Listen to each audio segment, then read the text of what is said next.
네, 여러분 제3절 행정 이념입니다. 행정 이념에 대한 책의 소설은 굉장히 많은 양을 서술한 책도 있는 반면에 또 아주 짧게 간결하게 책을 서술한 데도 있습니다.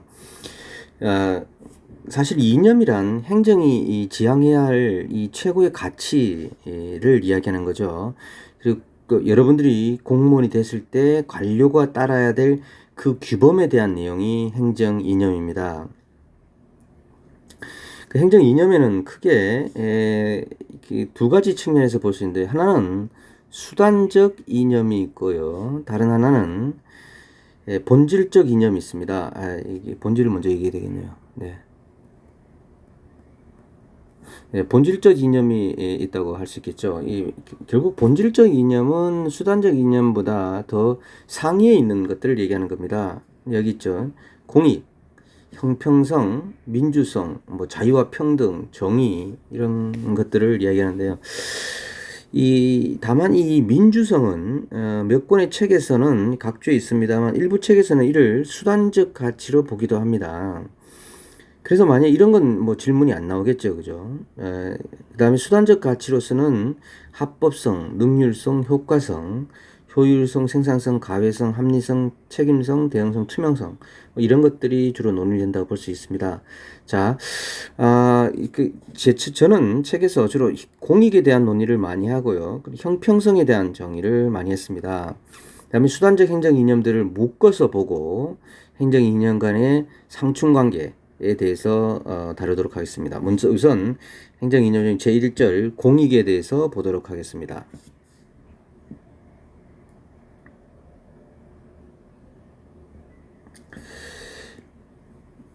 자, 이 공익입니다.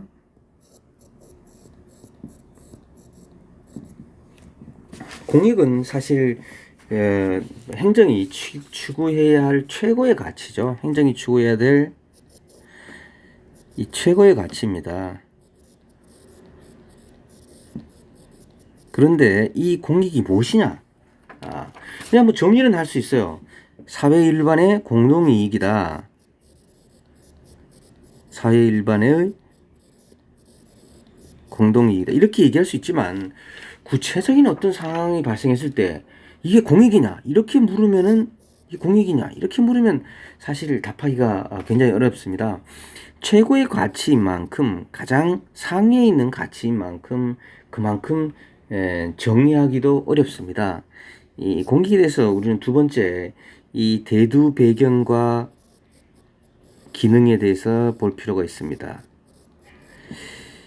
대두 배경은 사실 공익은 행정이 공익은 뭐라 그랬습니까? 이 최고의 가치라 그랬습니다. 그래서 행정이 어떤 이 가치 판단을 추구하면서 행정이 공익을 관심에 가졌어요.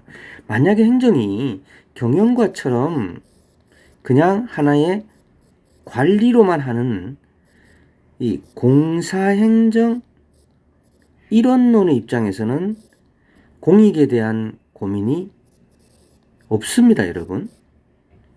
최고의 가치라는 거 생각할 필요 없어요. 그냥 우리는 관리를 하면 돼요.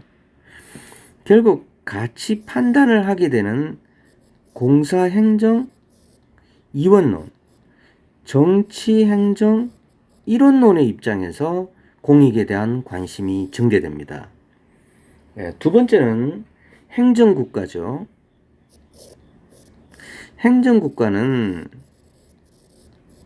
행정이 어떻게 돼요? 비대화됩니다. 할 일이 많아요. 해결해야 될 문제가 많아요.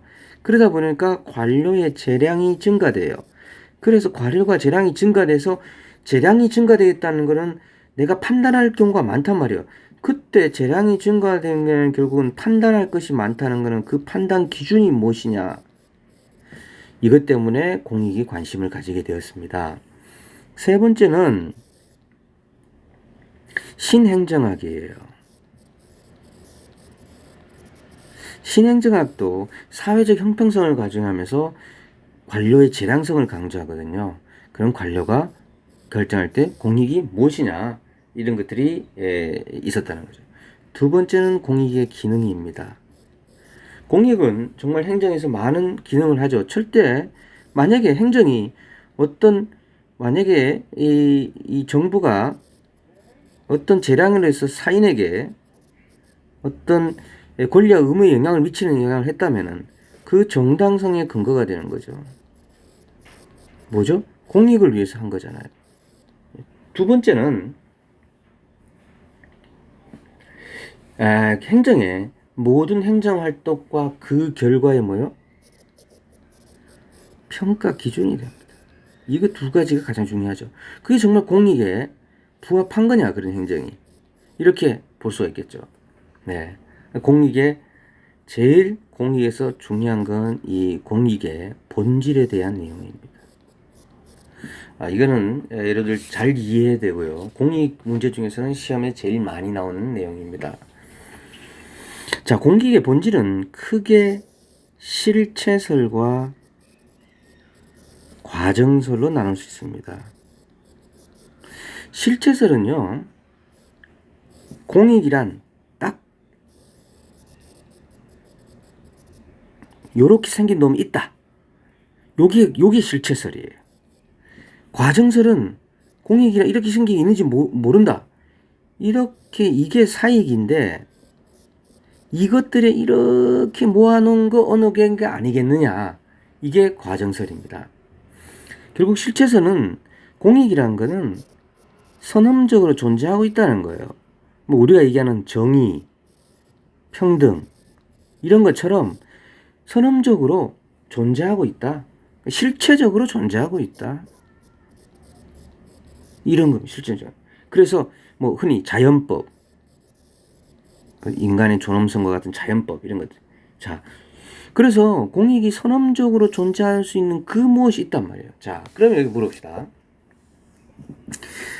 자, 만약에 그러면 공익이 선험적으로 그 무엇이 존재하고 있다면 만약에 지금 어떤 사건이 있어요. 지금 A라는 사건이 발생했어요. 이게 지금 공익과 사익이 충돌되고 있어요. 여기서 이게 공익이냐 맞느냐 이거 얘기할 때 선험적으로 있다면 누가 결정하게 됩니까? 있다는 거를. 이거는 공익입니다라고 하는 거예요. 그죠? 이 가운데 있는 공무원들이 하게 되겠죠. 그래서 공무원들의 역할이 실체적이라는 거, 공무원들의 역할이 더 적극적입니다. 이걸 결정을 해야 되니까 공무원들이 선험적으로 이게 정의입니다. 이렇게 결정을 해야 되니까요. 그게 좀 말이 안 되죠, 그죠? 사실 공무원들이 한다는 게. 어쨌든 이런 게 실체설의 기본적인 사고입니다. 실체설이 어떤 비판을 받느냐? 사실 자연법이니 정의니 평등도 모호한데 이런 것들이 모여서 선험적인 게 있다면 도대체 그게 뭐냐? 이게 너무 추상적이다는 거예요. 추상적이다. 첫째는 추상적이다. 그죠? 그 다음에 관료가 이걸 선택해야 되면 그럼 관료는 믿을 수 있는 거냐 우리가. 너무 비민주적인 거 아니냐 이런 거예요. 그럼 과정선은 어떠냐.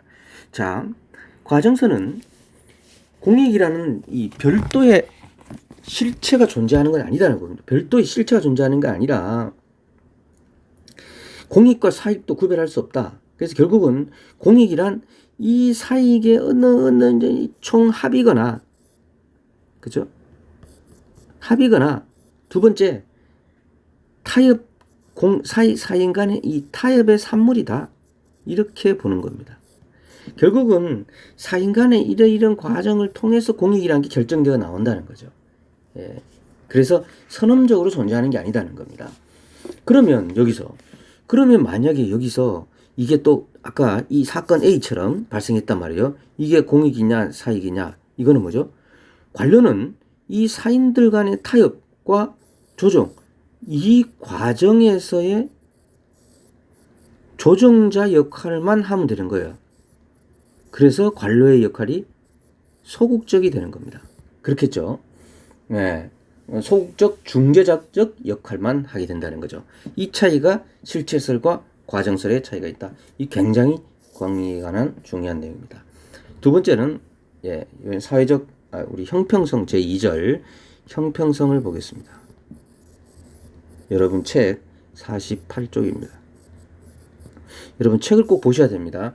이 성명만 읽는 게 아니고요. 책을 읽으면서 논리적으로 쭉 끌어가야지 여러분들의 내공이 증가됩니다. 자, 형평성이 강조된 건 아까 말씀드렸습니다만 신행정학에서 와서 행정의 적극적 역할과 관련되어 있다. 두 번째, 이 형평성은 핵심은 형평성의 기준입니다, 여러분. 그럼 무엇이 형평성이냐는 거죠. 뭐가 평등한 거냐?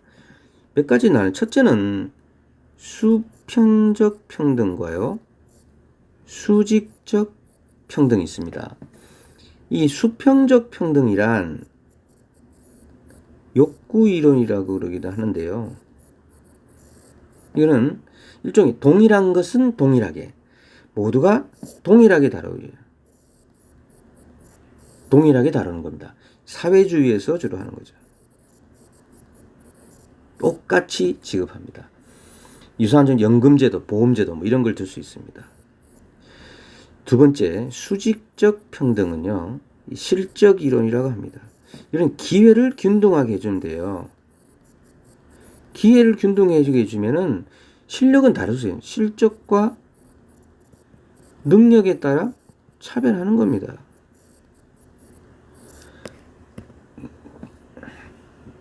이런 것들은 정당하다는 겁니다. 주로 자유주의자들이 하는 거죠. 뭐 규제정책, 독과점 규제정책 이런 것들을 실적주의라고 볼 수 있겠습니다. 두 번째는 이 벤담의 공리주의를 한번 봅시다. 벤담의 공리주의는 최대 다수의 최대 행복이죠, 그죠? 최대 다수의 최대 행복.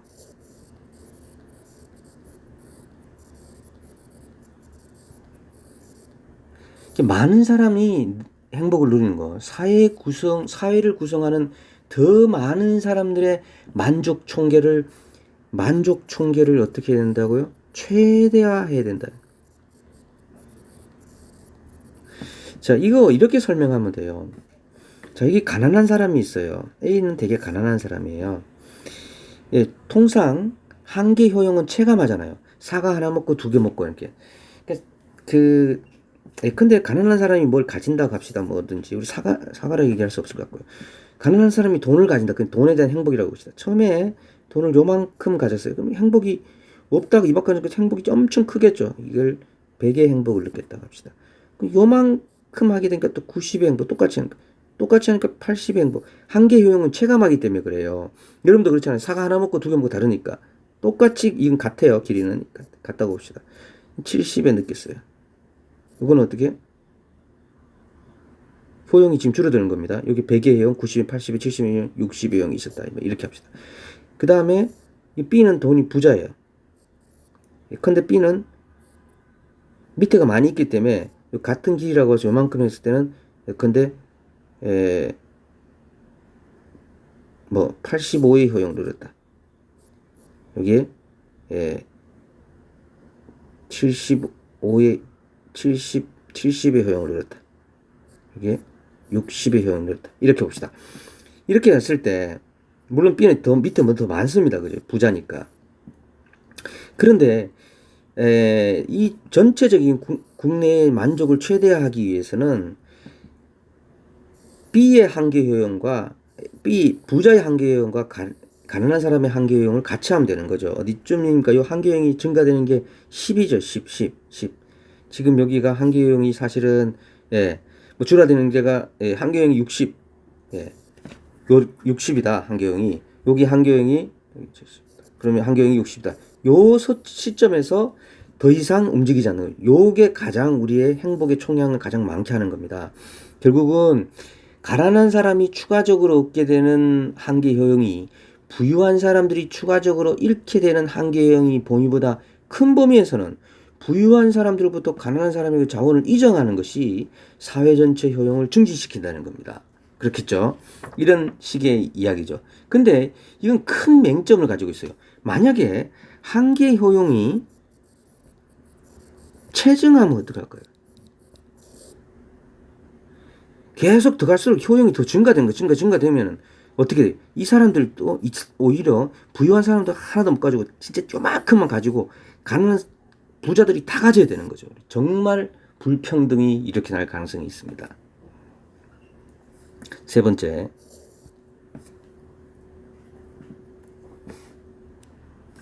롤스의 정의론입니다. 자, 요거는 여러분 명확하게 알아두셔야 돼요. 굉장히 중요하고, 이게 뒤에 사회적 형평성에서도 또 나올 수 있는 내용이고 아주 중요한 게, 롤스의 정의론은 뭐 최근에는 자주 여러 군데에서 많이 물어보기도 합니다. 이게 롤스의 정의론을 한번 설명하면요. 롤스의 정의론은 첫 번째 이 원초적 지위라는 용어를 사용합니다. 인간이 누릴 수 있는 성, 인종, 능력 등과 같은 여러 가지 입장에서 자신이 항의할 수 있는 지위예요. 두 번째는 무지의 장막입니다.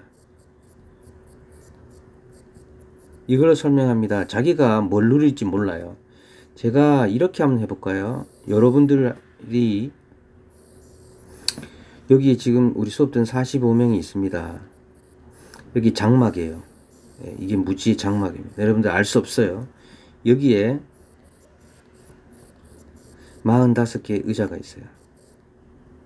자, 이 장막을 내가 싹 걷어차리고 여러분들 다 이쪽으로 앉게 합니다. 45명이. 자, 이렇게 앉게 한 다음에 여러분들한테 앉은 다음에 의자 밑을 고개를 돌려서 의자 밑을 쳐다봐요. 그럼 의자 밑에 뭐라고 적혀 있냐면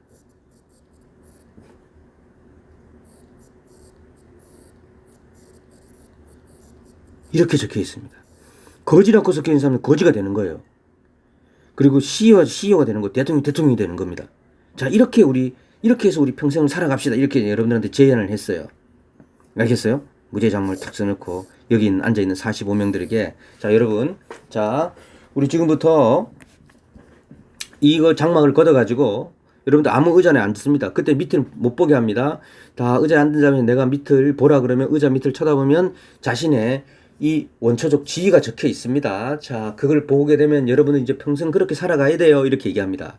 그랬을 때 여러분들이 나한테 할 수 있는 가장 큰 건의가 뭐냐? 이런 심리적으로 롤스는 파고 들어갔습니다. 그때 여러분들은 틀림없이 어떤 얘기를 하냐면은, 교수님, 대통령 꼭 만들어주세요. 하나 제일 좋은 걸로 돈 많이 버는 사람 하나 있어야 됩니다. 이런 얘기를 하는 게 아니라, 교수님, 최고 나쁜 사람 있잖아요. 최고 낮은 소득을 가진 사람이요. 그 사람이요. 그래도 거지는 되게 말게 하시고요. 그래도 그 사람은 요즘으로 말하면 이 최저임금보다 조금이라도 더 받게 해주십시오. 우리 친구 중에, 우리 45주 중에 어떻든 한 명이 글로 가야 되는데, 그 의자 앉게 되는데, 그 친구를 이렇게 해주십시오. 이렇게 얘기한다니까, 여러분들이. 그렇게 안 한다고요? 근데 롤스는 심리적으로 인간은 그렇게 한다고 롤스는 본 겁니다.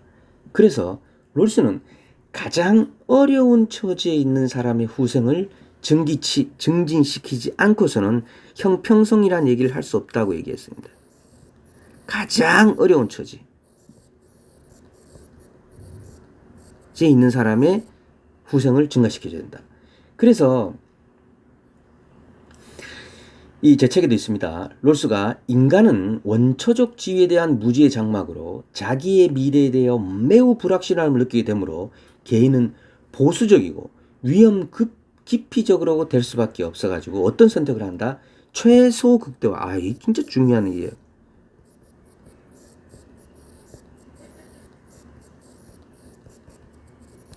이거 정말 중요해. 시험에 자주 나오죠. 최대 극소화가 아니에요. 최소 극대화예요.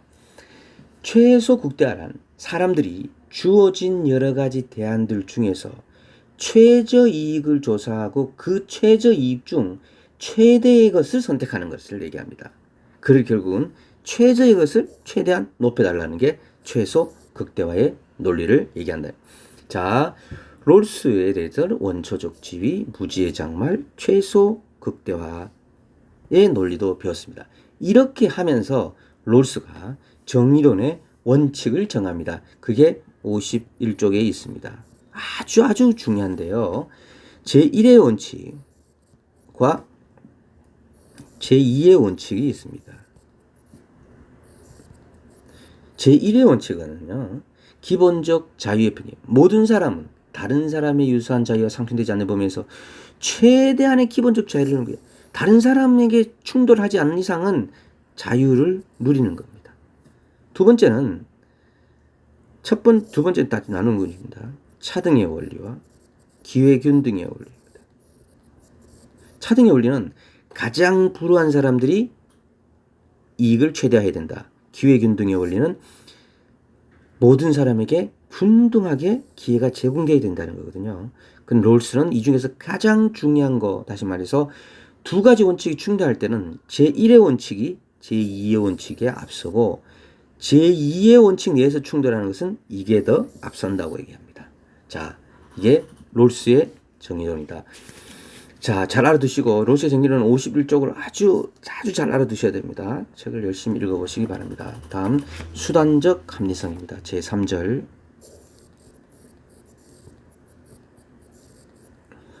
죄송합니다. 수단적 이념이에요. 1. 합법성.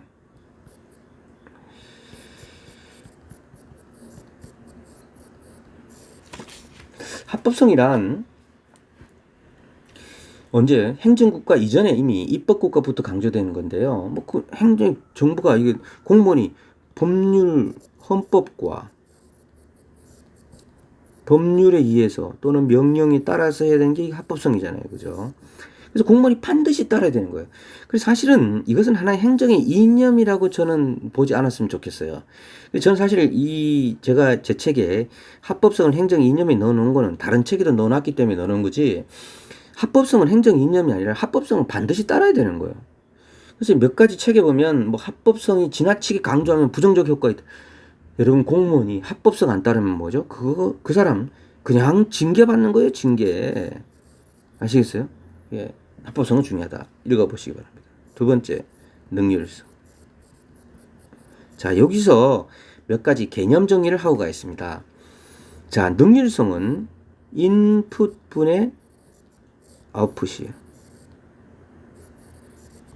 인풋분의 아웃풋이에요. 이게 능률성입니다. 이렇게 생각하시면 간단합니다. 인풋분의 아웃풋. 자, 그 다음에 효과성은 뭐냐? 효과성은 목표 달성 정도예요. 효과, 요 과일이 목표거든요. 이렇게 하면 돼요. 목표 달성 정도예요.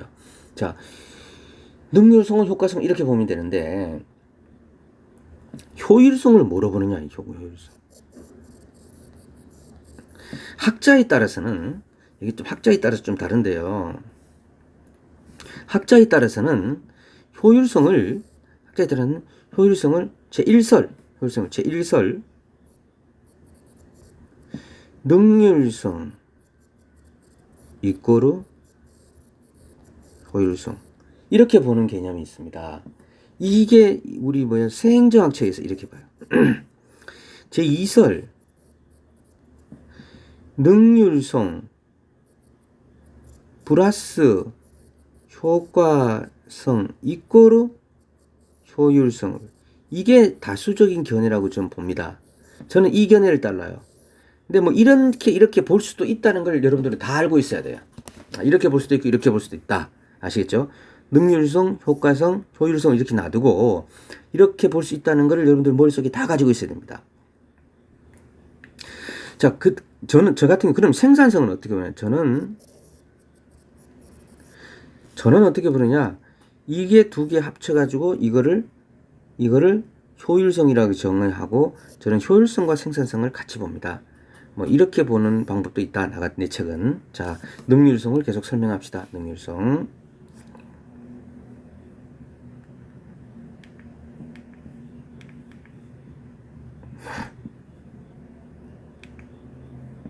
자, 능률성은 크게 두 가지로 나눠집니다. 이게 너무 상식적인데요. 시험 나오면 뭐 너무 쉬운 기계적 능률과 사회적 능률을 나누죠.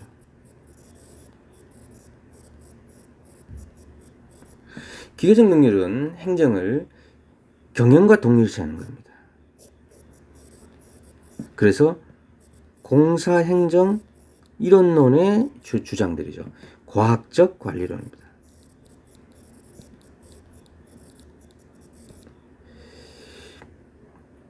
그래서 행정은 뭐죠? 가치 중립적인 거죠.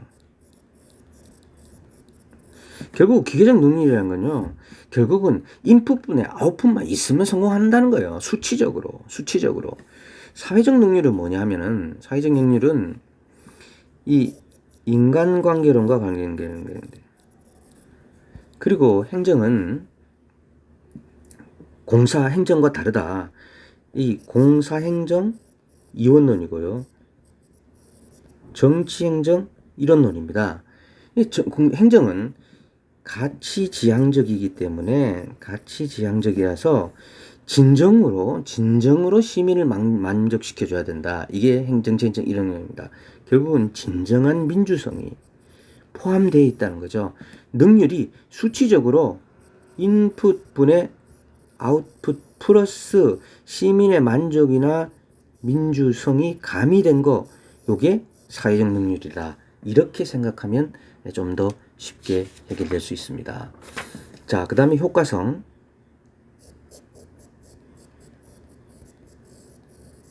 효과성은 목표의 달성 정도이다. 그죠? 그래서 능률성과 효과성이 상충될 수도 있다는 게 53쪽의 아래쪽에 있는데 꼭 읽어보시기 바랍니다. 자, 그 다음 가외성. 가외성이 뭐예요? 가외성은 자동차의 스페어 타이어예요. 이거, 자, 가외성은 여러분, 자, 타이어를 하나 더 싣고 다닌단 말이에요. 타이어 무게가 5kg다. 5kg짜리를 매일 싣고 다녀요, 차에. 그러면 기름은 더 들겠죠, 그래요. 그죠? 하지만 만약에 사고가 났을 때 그러면 차가 못 움직인다. 펑크가 났다. 그때 이게 효율성을 높일 수가 있겠죠. 이게 과외성입니다. 과외성. 이게 뭐죠? 중첩성이라고 하기도 하고요. 행정은 이런 과외성을 이 잉여분, 초과분 이런 게 이 과외성을 하면 행정의 안정성이 높아지겠죠. 그죠? 신뢰성도 높아져. 과연 효율성과는 그죠? 상충될 수도 있겠죠. 이렇게 맨날 씻고 다니는 게 맞느냐? 이렇게 볼 수 있기 때문에. 자, 그 다음 쪽에 있는 행정 2년 간의 관계, 제4절 2년 간의 관계입니다. 사실 말장난일 수도 있습니다, 여러분. 자, 때때로 학자들은 자, 민주성과 능률성이 상충될 수도 있겠죠. 왜? 나는 아웃풋보다 인풋, 이게 기계적 능률을 봤을 때 사실 진정으로 시민의 만족을 해야 되는데 충돌한다든지, 아까 말했던 가외성과 뭐 능률성도 충돌될 수가 있겠죠. 뭐 이런 거든. 자, 이런 상충 관계가 발생했을 때 어떻게 하는 게 좋느냐? 뭐 이런 게 2년 간의 관계에 대한 이슈고요. 그럼 2년 간의 우선순위가 있느냐?